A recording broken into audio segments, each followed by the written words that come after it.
আসসালামু আলাইকুম দর্শক, আজকের এই ট্যুরে আসি হচ্ছে আপনার মকসুদপুর পদ্মার পার।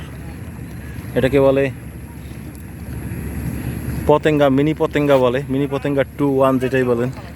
আর একটা আছে আমাদের বাররা, এই দুইটাকেই মিনি পতেঙ্গা বলে। ব্লক ফেলে এমনভাবে সুন্দর করে রাস্তা পদ্মার পাড় দিয়ে করা হয়েছে, অত্যন্ত সুন্দর চলাচলের রাস্তা প্লাস ভ্রমণের জন্য সুন্দর।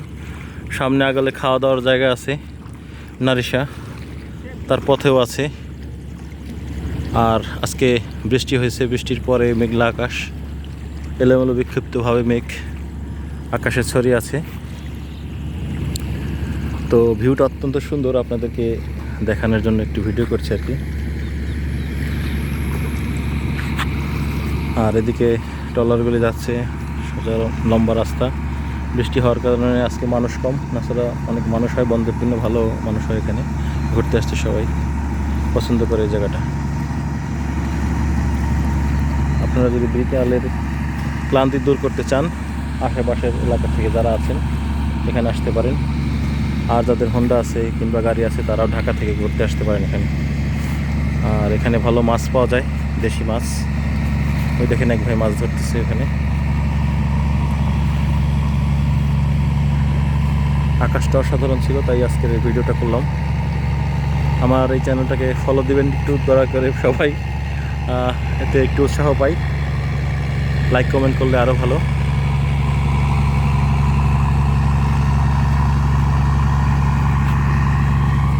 শেয়ার করে দেখিয়ে দিতে পারেন আপনাদের বন্ধু বান্ধব, আত্মীয় স্বজন, বিদেশে যারা আছে, প্রবাসে যারা আছে, অনেকেই নিজের এলাকা দেখতে চায়।